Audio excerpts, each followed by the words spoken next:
February 1943, Stalag 354, North Africa.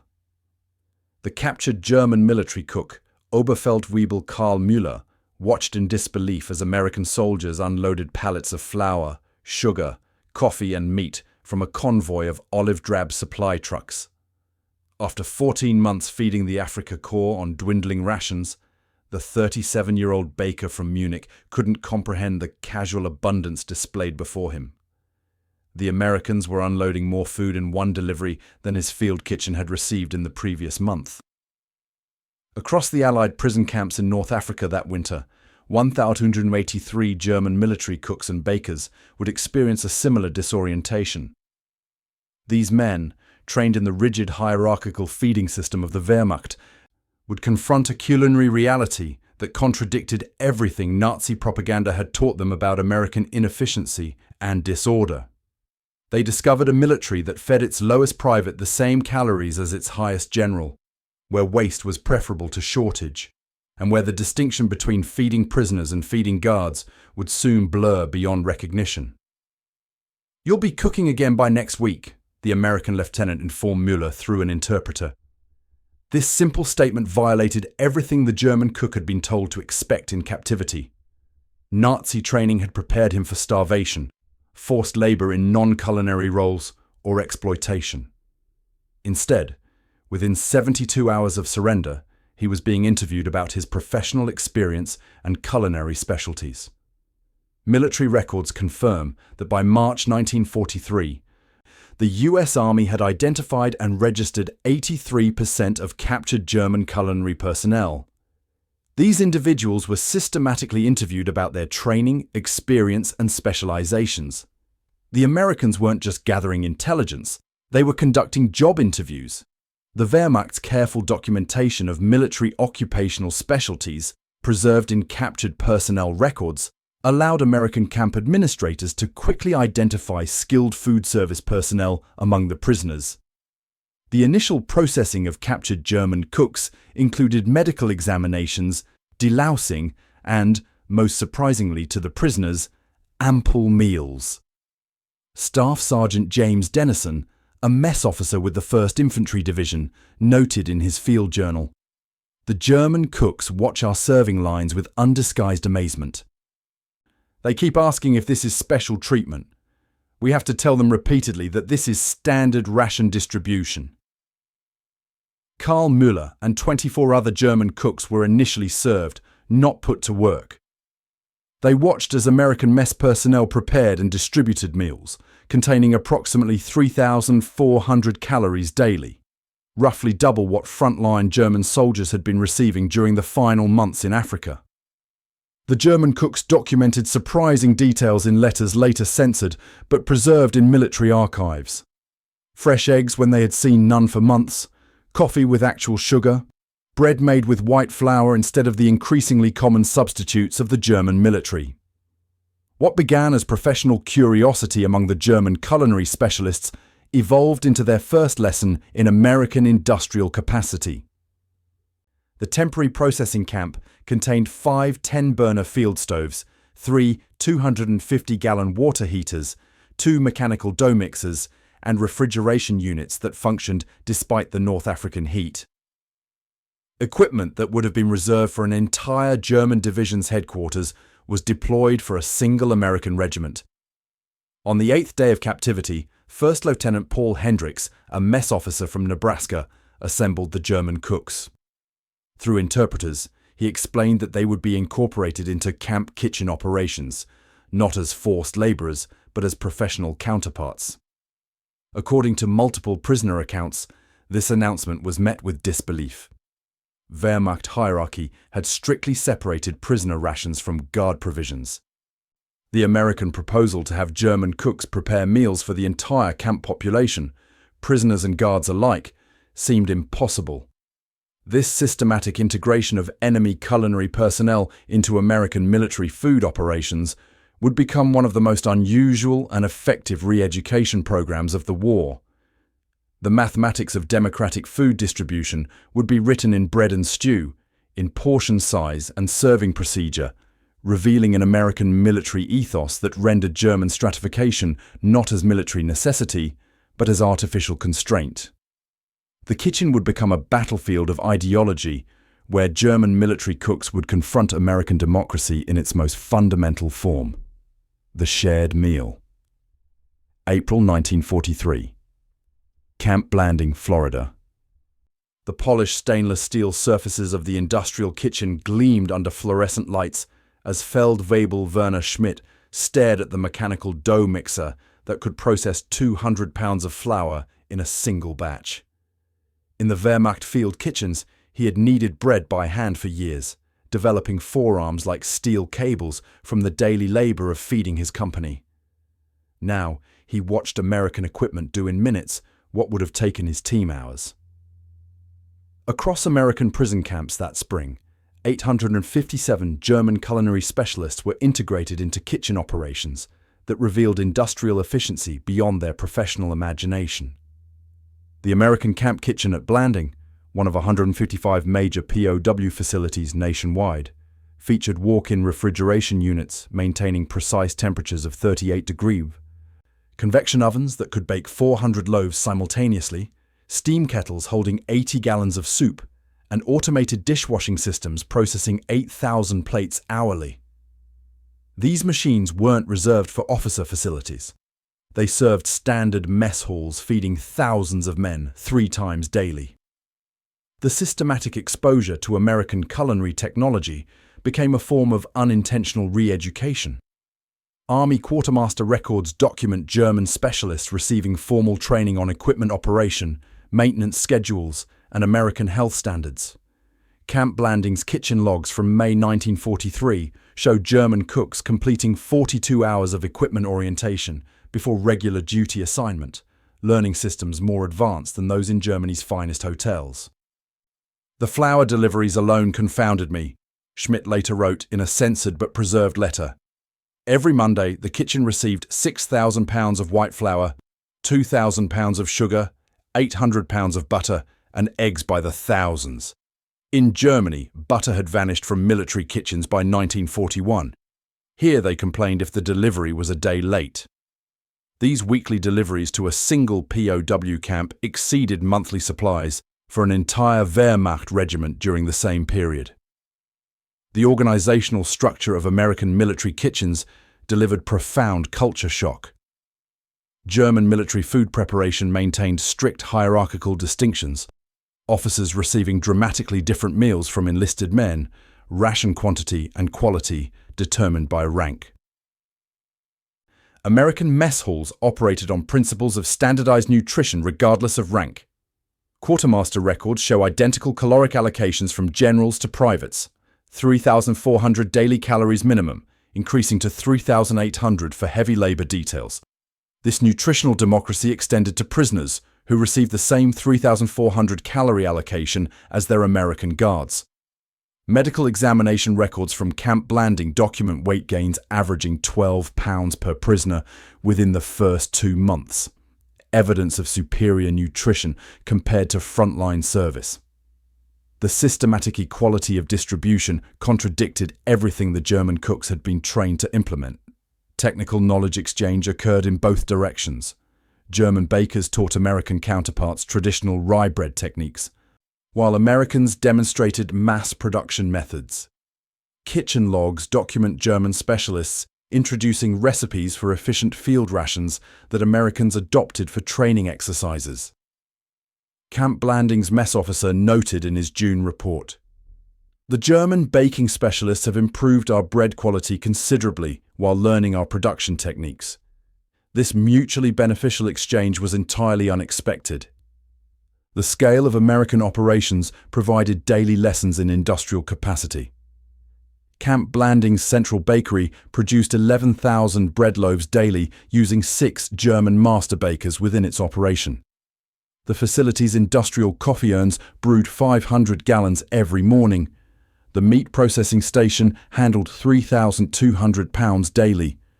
These numbers, documented in quartermaster requisition records, demonstrated production capabilities that dwarfed German military kitchens. By summer 1943, integration had progressed from basic training to collaborative menu planning. The breakthrough came when Captain Thomas Williams, Camp Blanding's mess officer, approached Werner Schmidt about preparing traditional German dishes for the general mess. "We've noticed your men don't finish their portions," Williams said according to multiple accounts. What would they prefer? This simple question, considering prisoner preferences rather than imposing minimum standards, violated every principle of prisoner management the German cooks had been taught. More shocking was what followed. "Whatever you suggest, prepare enough for everyone, guards included." This request to feed everyone equally, regardless of nationality or status, represented the second transformative shock. The German cooks who had been trained to maintain strict hierarchical distinctions through food were now being asked to dismantle those very distinctions through their culinary skills. July 1943. Camp Forest, Tennessee. Oberfeldwebel Hans Bruckner stared in confusion as the American mess sergeant directed him to serve the same rich beef goulash to both prisoners and guards passing through the serving line. In the Wehrmacht, officers received meat, while enlisted men made do with watery vegetable soup. Here, the 4-ounce portions of tender beef were distributed equally to all ranks, with seconds freely offered to anyone still hungry. The distinction between captor and captive blurred further when American guards and German prisoners sat at adjacent tables, consuming identical meals prepared by German cooks. Across American POW facilities that summer, 723 German culinary specialists witnessed a feeding system that systematically dismantled their understanding of military hierarchy. Camp records document identical meal plans served to American officers, enlisted guards, and German prisoners, 3,400 daily calories distributed without regard to rank or nationality. This single fact contradicted years of Wehrmacht training, where food quality served as the most visible symbol of military stratification. The food disposal practices shocked German cooks more than any other aspect of American operations. At Camp Forest, standard procedure required discarding any prepared food remaining after meals, approximately 300 pounds daily, according to kitchen logs. Hans Bruckner initially refused to follow this protocol, having spent years stretching insufficient supplies at the Russian front. His American supervisor explained that health regulations prohibited reserving certain foods, but Bruckner saw only unconscionable waste. This casual abundance revealed American productive capacity more effectively than any propaganda. "I was trained to feed officers first, then NCOs, then enlisted men with whatever remained," Bruckner wrote in a journal preserved in Army archives. "Here, I am expected to provide identical portions to everyone. If a general and private appear simultaneously, neither receives preferential treatment." This systematic equality, demonstrated through daily food service, provided more powerful re-education than any formal program. Kitchen logs from August 1943 document the first German cooking day at Camp Forest, where prisoners prepared traditional dishes for the entire camp population.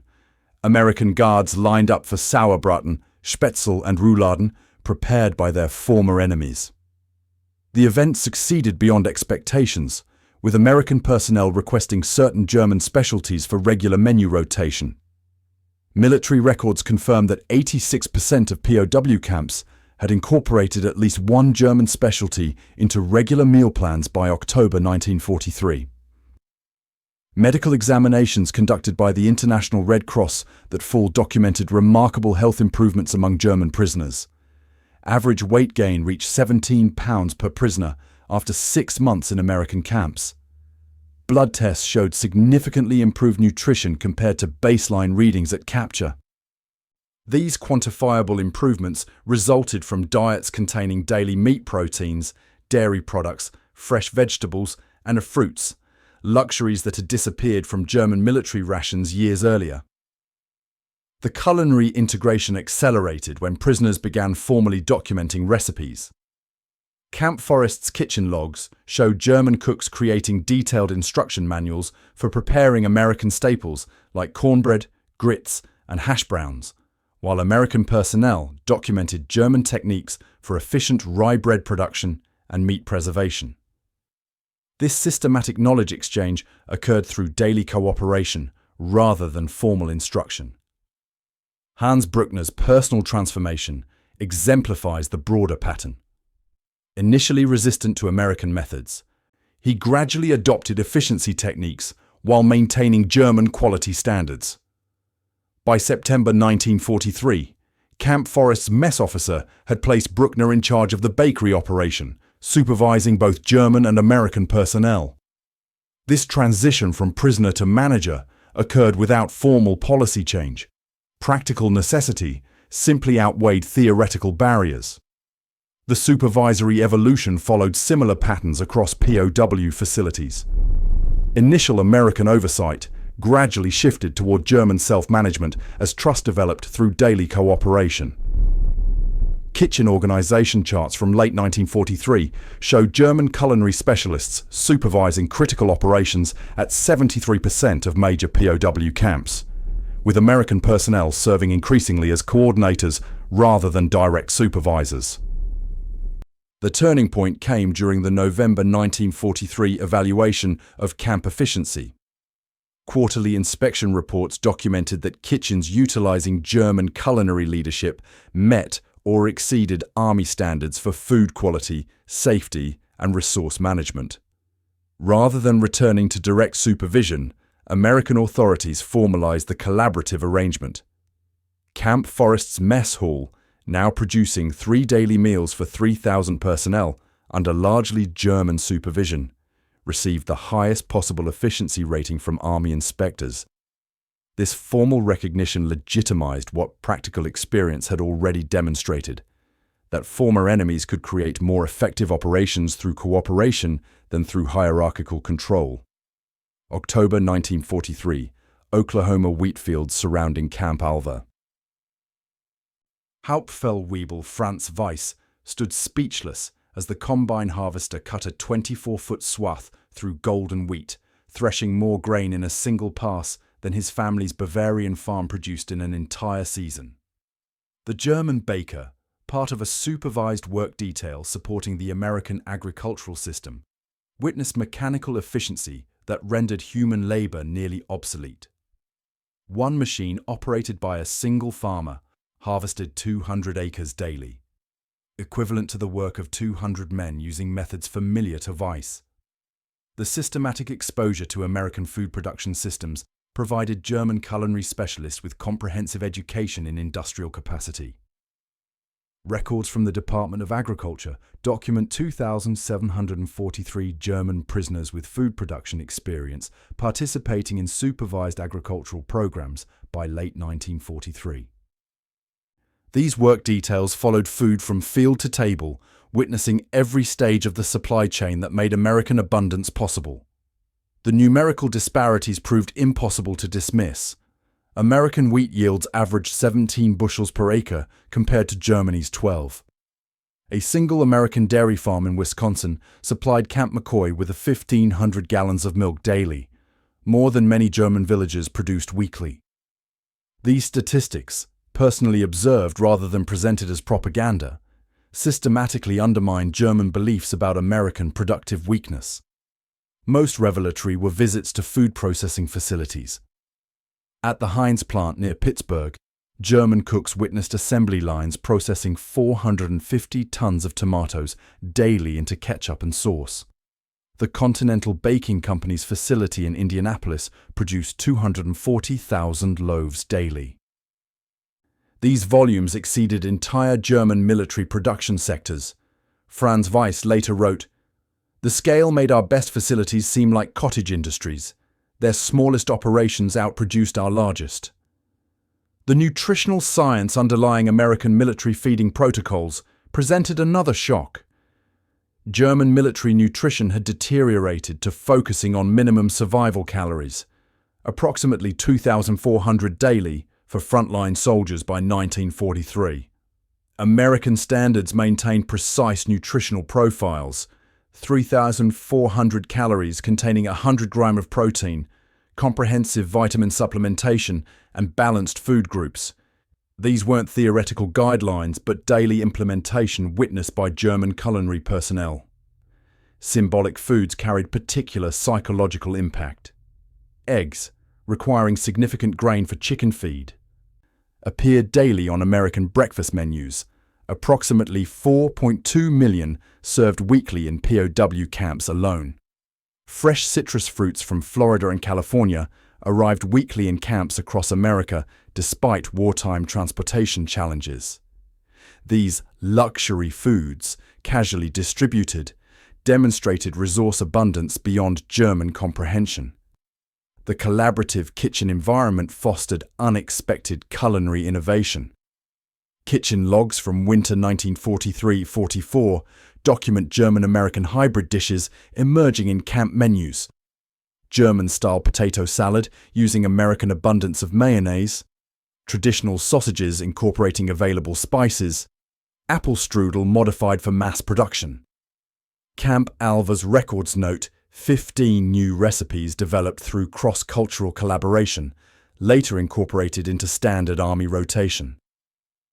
By December 1943, German culinary specialists had begun requesting permission to document American techniques for post-war application. This pivotal transition marked their recognition that American methods represented not just wartime advantage, but fundamental advancement. Franz Weiss and others began systematically recording equipment specifications, production methods, and organizational approaches that contradicted everything they had previously accepted as culinary truth. January 1944. Camp Shelby, Mississippi.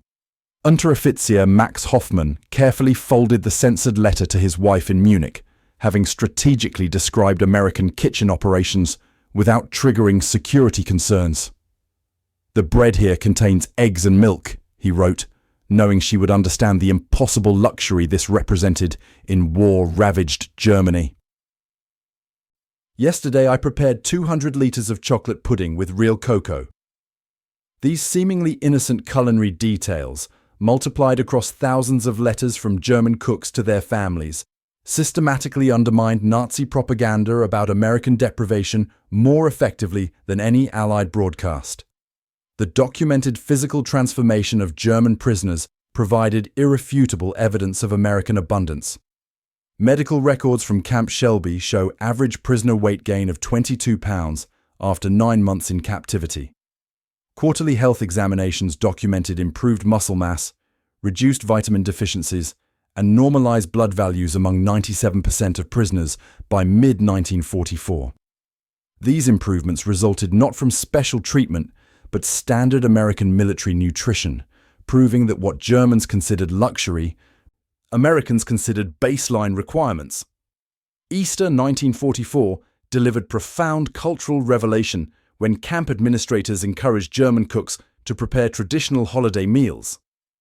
At Camp Shelby, kitchen records show German culinary teams allocated 400 pounds of ham, 150 dozen eggs, 300 pounds of potatoes, and 75 pounds of butter to prepare a traditional German Easter feast for 2,000 prisoners.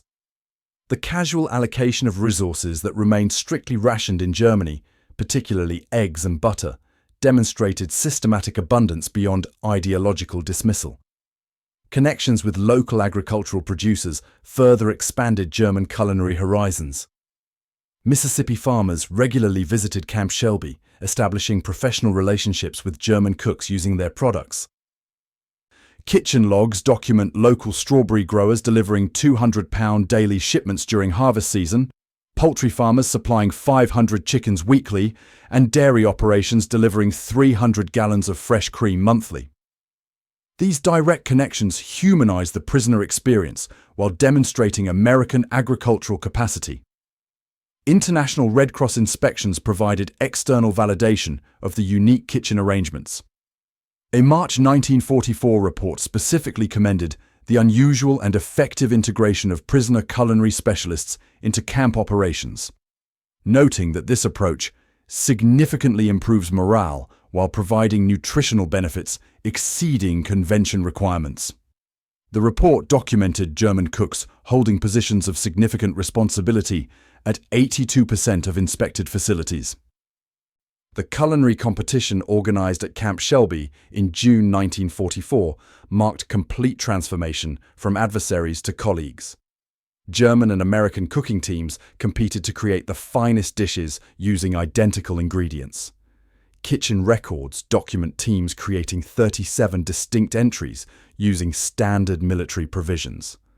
German participants later reported this event, judged by local restaurant owners and military officers, as pivotal in establishing professional respect, transcending prisoner-guard dynamics. By autumn 1944, German culinary specialists had begun requesting permission to document American techniques systematically. Max Hoffman and 5 other trained chefs at Camp Shelby received authorization to compile a comprehensive manual of American institutional cooking methods, including equipment specifications, organizational systems, and mass production techniques.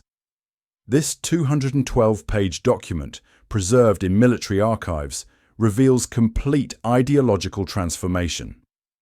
The former Nazi soldiers meticulously documented American methods not as enemy practices, but as professional advancement they hoped to implement in post-war Germany. The final confirmation of psychological transformation came through confidential interviews conducted by Army intelligence officers. Transcripts from these sessions reveal German culinary specialists consistently identifying American abundance not as propaganda, but as systematic industrial achievement. One senior German chef stated, "I've been cooking professionally for 22 years. What I've witnessed here isn't just different equipment, it's an entirely different philosophy about feeding people."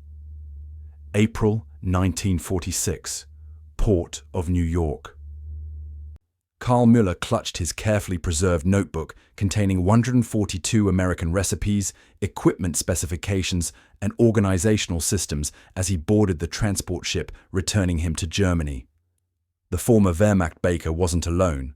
Military records confirm that 87% of German culinary specialists departed American captivity with documented American techniques. Some carried simple recipe cards, while others, like Müller, had compiled comprehensive professional references. The American authorities, recognizing potential reconstruction benefits, permitted these culinary documents when most technical materials faced restriction. Across post-war Germany between 1947 and 1955, restaurants opened by former POW cooks systematically implemented American institutional cooking techniques in civilian settings. The Amerikanische Schnellrestaurant, American fast restaurant, opened in Munich by former camp Blanding baker Werner Schmidt in 1949, featured open kitchens, streamlined preparation methods, and standardized portion sizes previously unknown in German dining. Business records show the restaurant serving 3,400 meals daily by 1952, volume impossible without American mass production techniques. The statistical impact appears in economic records from West Germany's Wirtschaftswunder, economic miracle period. By 1955, restaurants established by former POWs employed approximately 27,000 workers, generated 312 million Deutsche Marks annually, and had trained an estimated 7,400 apprentices in hybrid German-American culinary techniques. These numbers reflect not just business success, but systemic knowledge transfer from prison camp kitchens to civilian economy. Specific American techniques permanently transformed German commercial food preparation. Standardized recipe systems using precise measurements replaced traditional approximation methods. Industrial kitchen organization principles, station-based preparation, parallel processing, assembly line service, doubled production capacity at adopting establishments. Health standards learned in POW camps exceeded existing German regulations, with former prisoners often implementing American sanitation practices before official requirements. Transatlantic professional connections established during captivity continued for decades. Business correspondence preserved in company archives shows numerous German restaurant owners maintaining contact with their former American supervisors. Max Hoffman, the former Camp Shelby cook, exchanged 137 letters with Mississippi restaurateurs between 1947 and 1965, documenting continuous professional exchange. These relationships facilitated equipment purchases, ingredient sourcing, and even staff exchanges. The historical significance of this culinary transfer extends beyond restaurants. Former POW cooks who entered institutional feeding, hospitals, schools, corporate cafeterias, implemented systematic American approaches that dramatically increased efficiency. Health Ministry records from 1958 show hospitals with former POW kitchen directors serving meals at 47% lower cost while maintaining higher nutritional standards than traditional operations. Modern evidence of this transformation remains visible in contemporary German food service. The Mensa University cafeteria system, restructured in the 1950s, bears unmistakable American institutional design influences. Self-service models, standardized portions, and efficient serving systems directly traced to POW camp experiences. Restaurant equipment manufactured in post-war Germany increasingly followed American specifications documented by returning prisoners. The story comes full circle with Karl Müller, who opened Amerikanische Bäckerei, American Bakery, in Munich in 1948. His shop introduced continuous process bread production learned at Camp Crossville, producing 1,200 loaves daily with 3 employees, unprecedented efficiency in post-war Germany. Müller later reflected, "I arrived in America a Nazi soldier, convinced of German superiority. I returned knowing that true strength lies in abundance shared by all. The Americans didn't just teach me to bake differently, they showed me a different world was possible, one loaf at a time."